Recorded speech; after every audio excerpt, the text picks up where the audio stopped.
বর্ণিল আয়োজনের খাগড়াছড়ি পার্বত্য জেলা পরিষদের উদ্যোগে উদ্বোধন হয়েছে পাহাড়বাসী প্রাণের উৎসব বৈশাখী।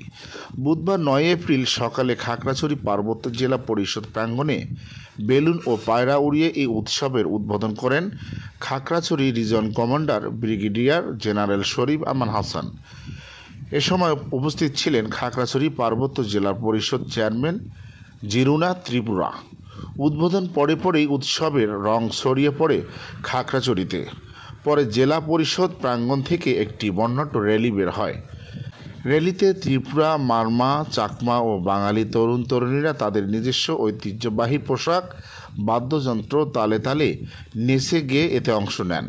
এ সময় উপস্থিত ছিলেন রিজিয়ন কমান্ডার সহধর্মিণী ফারজানা আক্তার চৌধুরী, ডিজিএফআই এর ডেড কমান্ডার কর্নেল আতিকুর রহমান, জেলা প্রশাসক ইফতেখার খায়রুল ইসলাম খন্দকার, ভারত প্রখ্যাত উপজাতি শরণার্থী প্রত্যাবাসন ও পুনর্বাসন বিষয়ক ট্যাস্কফোর্সের প্রধান নির্বাহী কর্মকর্তা কৃষ্ণচন্দ্র চাকমা, বিভিন্ন সরকারি বেসরকারি প্রতিষ্ঠানের কর্মকর্তা, সামাজিক সংগঠনের নেতৃবৃন্দরা সে সময় উপস্থিত ছিলেন।